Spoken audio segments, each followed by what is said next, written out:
Hey guys, welcome back to my channel. So for today's video, we're doing something really fun. We're doing a Q&A. Now I think this is the first time I'm doing one on my channel, so hopefully I answer lots of questions, but I might do another part at some point if there are still some questions you have about me. But before we get started, please make sure to like and subscribe and also hit that little notification bell on the side so you can know whenever I post a new video. And I just mumbled through that very fast, but you get the gist. Okay, let's go ahead and dive into these questions. So first of all, my name is Allison Chase. You can call me Allie. I'm 30 years old. I was born in Montreal, but I grew up in New Brunswick. So I lived in New Brunswick and then I went and did my university years in Nova Scotia. I attended Acadia University. It's a liberal arts university in a super small town. It's very pretty though. And after that, I went ahead and moved and lived in France. So once I graduated from Acadia, I had a Bachelor's of Arts in History and French. So I was able to do this exchange. So my university had this pre-established exchange with other universities in France where they would send their graduates in the French program to the university, and like the French university would send their graduates in the English program. And so I went to France and taught English as a second language to first and second year students, which was very overwhelming. I was 23 at the time, and looking back at it now, it's kind of insane because I didn't know anyone. Like I had an acquaintance there, like someone, like a friend of a friend of a friend of someone, like I knew the person's name, but I didn't know anyone. I didn't have an apartment.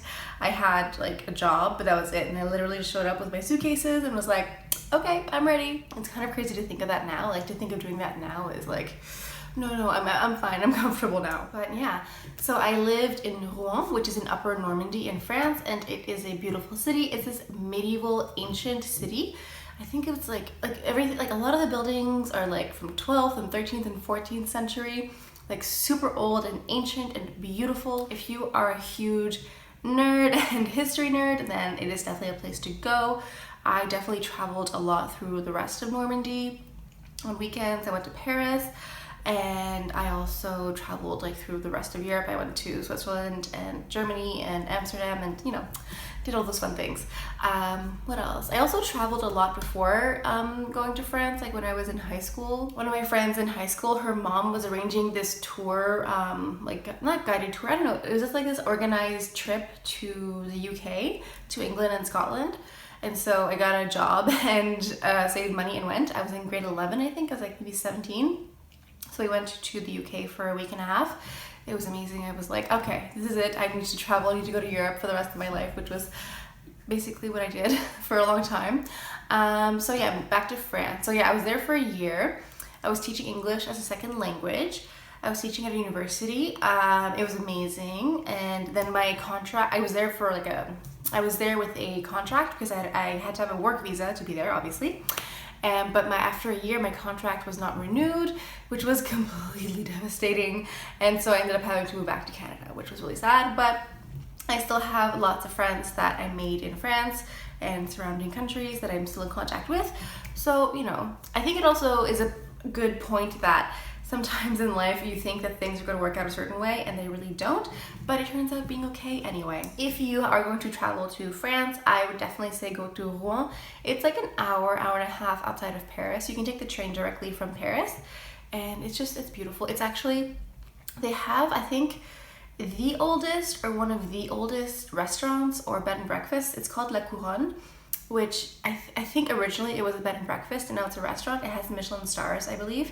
I never actually went when I was there because I didn't have the means, but if I were to go back now, I would definitely go. So La Couronne is the restaurant where Julia Childs went to eat and had the epiphany that she had to study culinary arts and become a chef. Like if it wasn't for that restaurant, then we wouldn't have Julia Childs. So just that little tidbit. So that's like a little gem in Rouen that just makes the city just so like magical.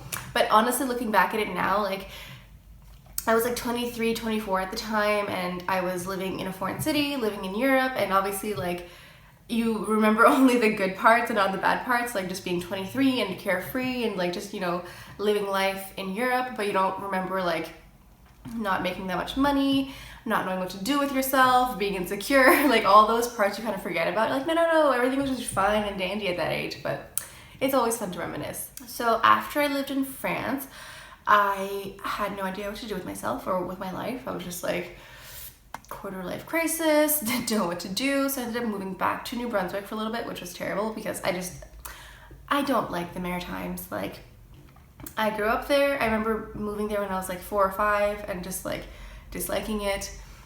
This is no like criticism of people from the Maritimes, but I just don't have happy memories from that place. So it's just not a place that I really enjoy going to or thinking about. So after that, I moved to Montreal, which is where I live now. So my life here in Montreal, I've been here for 5 years, I think. And this is actually where I met my husband. We met at a book club. I think you might see him sometimes in some vlogs occasionally. Sometimes you might hear him off in the background in my videos. So yeah, we met at a book club, and we were like friends. We were like not dating, we were just friends for a whole year. I think we were just both too like chicken to like actually make a move. But we finally started dating, and after 2 years of dating, we got engaged. And then after, oh my god, like time goes by so fast. Okay, so we dated for 2 years, we got engaged, and then we got married. So now we've been married for 1 year. And when we got married, we eloped. We didn't do the wedding, the big shebang. It was just like, it was too much. Honestly, we went to this big wedding expo here in Montreal. It's called like Le Salon Marion. They have it twice a year. It's this big wedding expo convention. The photographers, the florists, the cake makers, like everyone's there, and they all like, you know, try to get your attention, etc. And we went just to have like an idea for like numbers and prices, etc. And if we wanted to do like a really basic small wedding, 40, 50 people, like really basic, nothing crazy, nothing elaborate, like the minimum would have been around $20,000. And honestly, that's like cheap. I mean, obviously you can do much cheaper than that, but I think also neither one of us are very good at like organizing giant events, or like we're not crafters that can like make centerpieces and things like that. So yeah, it was like $20,000 for like really basic. I mean, people would have had like chicken and broccoli or something, you know, like nothing fancy, nothing nice. So we were like, let's just elope instead. So we did. We eloped last year. We went to the courthouse, signed the documents, and then we flew to Italy. And quite frankly, if you are engaged or thinking about getting married, might I suggest elopement? It's really nice, and you honestly spend like a fraction of what you would spend at a wedding, and you get to spend it with the person that you actually want to see. I was never that person who was like, I need the big pageantry and the dress and the blah blah blah. I don't know, like that's just not me. And if it is for you, then you should do that. But if you're just like kind of on the fence, just save your money and go on vacation instead. By the way, I'm drinking coffee. So one question that I get often is, what are your origins or where you're from? So I was born in Montreal, but I grew up in New Brunswick. So I am half Acadian and half Moroccan. Obviously the Moroccan side is the part that people ask more about. So I didn't grow up with my dad, who is the Moroccan side of me. So it's always such a cringy question, because people are like, oh, like if I'm in line at like the bank and there's someone in line who's like from Tunisia, Algeria, or Morocco, they can just like clock me. They can just see my eyebrows and like, oh, are you Moroccan? And it's just always so awkward, because I'm like, well, technically, but, and I feel like as I've gotten older, I've gotten better at this, because when I was younger, I don't know, I guess I didn't realize that I could just not have to answer to everyone all the time. And so I would just feel like very awkward and like tell a really awkward story, and it was just like really awkward. And now I don't know, I think it maybe just comes with age, or just like a therapy or something, but realizing that I have power and that I also don't owe explanations, or I don't owe anything to everyone. Like I don't owe anything to like the random person at the bakery or the random person at the bank. Like I don't owe them an explanation. So I've gotten into this habit of trolling people now when they get too nosy. Like, it's one thing if it's a friend, or if I'm like doing a Q&A and I want to share this with you, but if you're just like serving me coffee and you're being really nosy, I'll just troll you. Like, they'll be like, so where are you from? And I'm like, oh, I'm from New Brunswick. They're like, this doesn't really like read New Brunswick. Like, oh, like, but like, what are your origins? And I'm like, New Brunswick. And then they'll say something like, but where are your, like, what are your parents' origins? I'm like, oh, well, they're Acadian, so they were the first, you know, settlers in the Atlantic Canada. Like, they came from France. And I'll just keep going on, because like, I know what they're getting at, but I don't owe them anything, so I will just keep trolling them and just be like, New Brunswick, New Brunswick, and they just look more confused and perplexed, and honestly it's kind of funny. And sometimes I just don't even answer. I'm like, I don't know. So I've just like gotten to do that now because yeah, it's weird almost like when you wake up and you realize that like you don't owe perfect strangers like explanations or answers. It's almost like, you know, in Spider-Man when like Peter Parker wakes up and he realizes he has superpowers. I'm like, oh my god, I can say no? Wow, okay, no. So I basically just like troll them when they just keep being too nosy and pushy. I'm just like, And I feel like this is probably something that other people who are mixed and kind of ambiguous probably get a lot of questions about. So this is my tip for you, just troll them. You know. And if you're wondering what Acadians are, so Acadians are the first like French settlers of Atlantic Canada. So they came in like the 17th century and they were in the Atlantic Canada, like Maritimes, like New Brunswick, Nova Scotia. My phone died mid-video and I didn't realize until the end. So I was blabbing to myself for half an hour. Okay, let's keep going. I was talking about Acadians. So yeah, so Acadians were the first settlers from France to Atlantic Canada, called like the New World or New France. And France and England were rivals and kept losing and winning to each other. So basically France lost New France and England became owners of New France, and so they rolled in and told the Acadians that they had to renounce their language and their religion and their king, and that, as you can imagine, the Acadians did not take that so well. So some of the Acadians got deported, they got put on ships and sent back to France. Some of them got sent down to Louisiana, which is where you have the word Cajun and that whole community from. The word Cajun comes from the word Acadian. And some other Acadians ended up just hiding in the woods from the English, which is where my family side comes from. Okay, moving on. These are more makeup related questions. So I've been asked if I've tried Charlotte Tilbury or Tom Ford. The answer is no to both, but I really want to try Charlotte Tilbury very soon. It is now available through Sephora Canada. I went to the Sephora store and they don't actually have it in store. They only have it online, which is kind of disappointing, but I think I'm gonna go ahead. I'm gonna pick up an eyeshadow palette and a lipstick. And then I'm not sure what else, something else maybe, I don't know. I want to do like kind of a full face, but not like, well, maybe I'll get a foundation too, or like the filter, like the pro filter thing. It kind of looks like a foundation or like a glowy thing.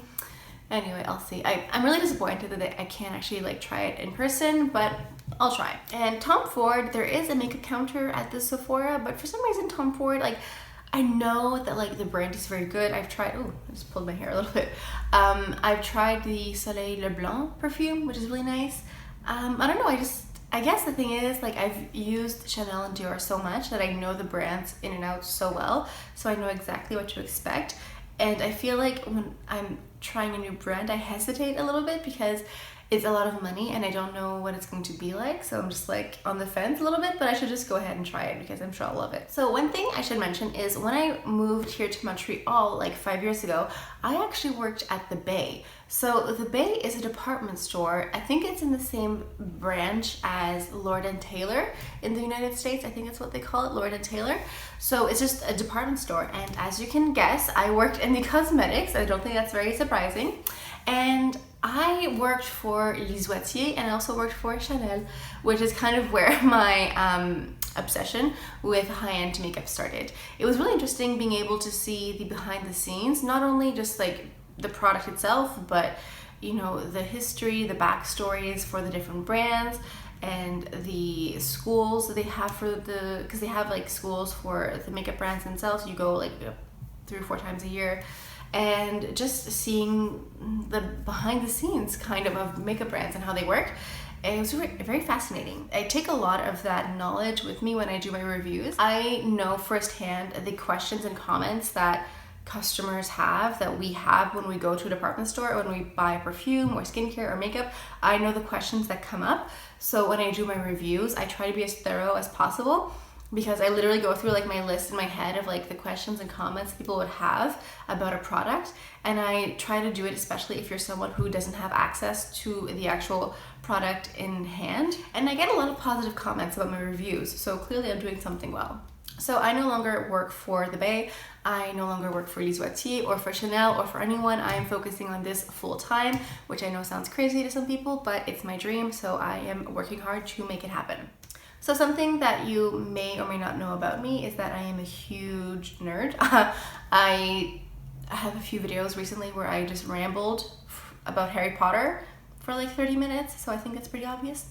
I love Harry Potter. I love The Lord of the Rings. When I was in high school, I was massively obsessed with The Lord of the Rings, specifically Orlando Bloom as Legolas. I think a lot of people probably had a crush on Orlando Bloom at that point in time. But yeah, I have read almost everything that Tolkien has written, even the stuff that is published posthumously, like I think his son has published some novels that like were basically just notes that Tolkien had, and he kind of put them together and published them.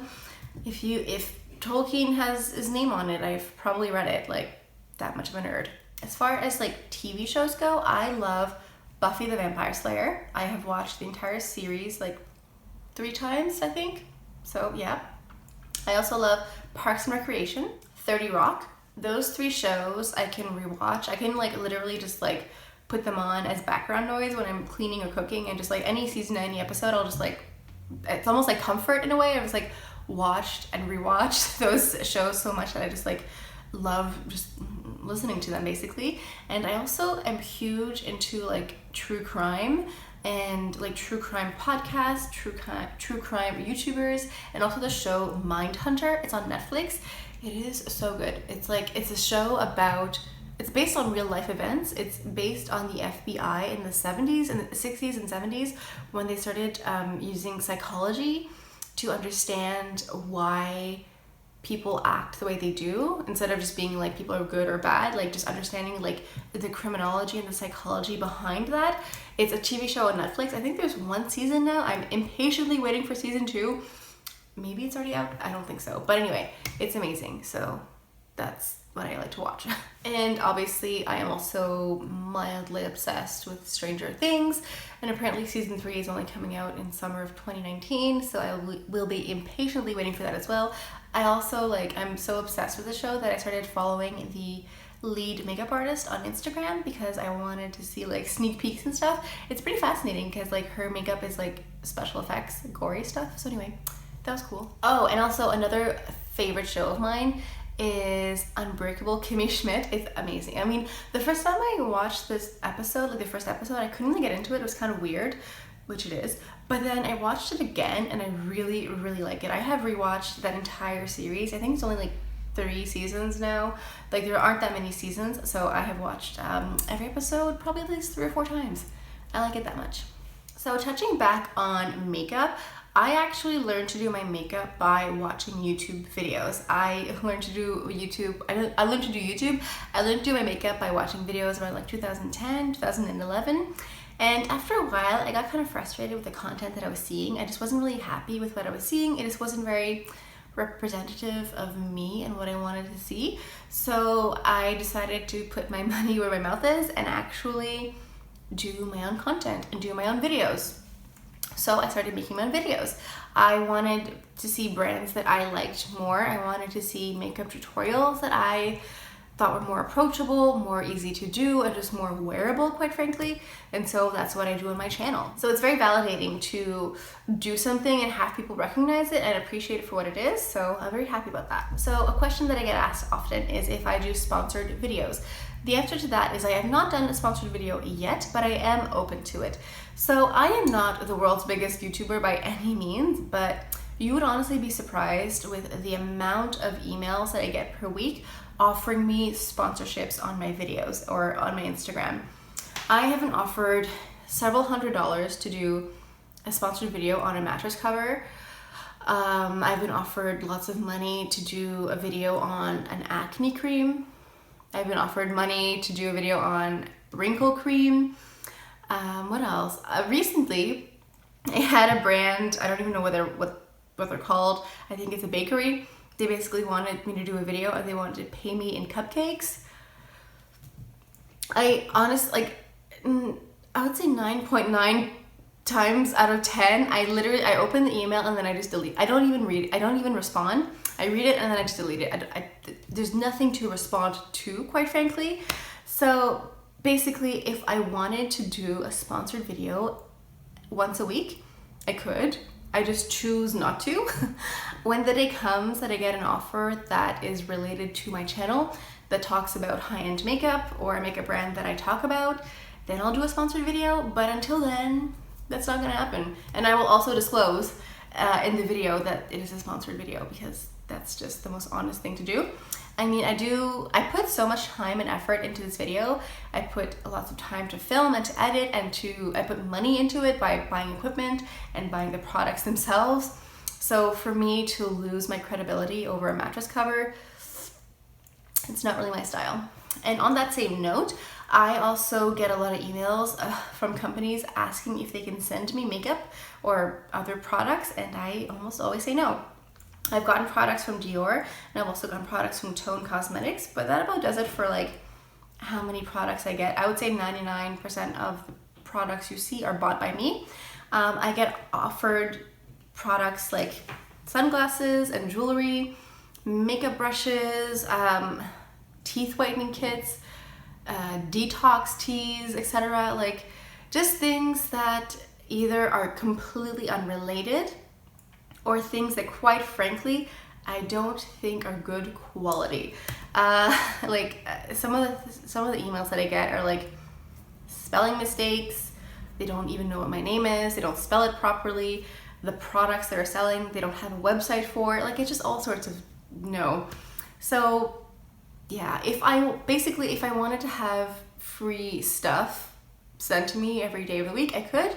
And if I wanted to do a sponsored video every week, I could, but I just choose not to. So touching back on living in France, I don't know if I mentioned this before, but every region in France, so France doesn't have states or provinces, they have regions. And every region has its own specialty when it comes to wine and cheese. Upper Normandy, they're special. They have cider instead. And they have camembert as their regional cheese, which is delicious. And one thing that they also do extremely well in Normandy is they do caramel. They do caramel de beurre salé and caramel de pomme, caramel de beurre salé, caramel de pomme, I think that's what they were. Like, oh my god, and for me, caramel is slightly better than chocolate. So yeah, I was in heaven. It was amazing. And also something that I miss from France, which is so trashy, but I miss the kebabs. Like the French Turkish kebabs, in my opinion, are some of the best out there. So yeah, I know that some people think that the ones in Belgium are better, or I'm sure people in Turkey think that theirs are better, but no, French Turkish kebabs are the best with samurai sauce. I don't know why they call it samurai sauce. It's literally just harissa paste and mayo, so I don't know. But anyway, I digress. I think I was hungry for lunch. Maybe that's it. I think that's it. I think I've been blabbing for an hour, and I'm hoping that the camera hasn't died again, because that would be very frustrating. But anyway, that about does it for my video for today. I hope you guys enjoyed it. I hope you guys had some questions answered. If you have any more questions or comments, please leave them down below. I might be able to do a second Q&A at some point later on. If you have any reviews or tutorials you want to see next, leave them down in the comments. Thank you so much for stopping by. I hope you guys have an amazing day. And that's all I have for you guys for today. So make sure to like and subscribe and hit that notification bell on the side so you can know whenever I post a new video. And that's all I have for you guys for today. So I'll see you guys next time. Bye.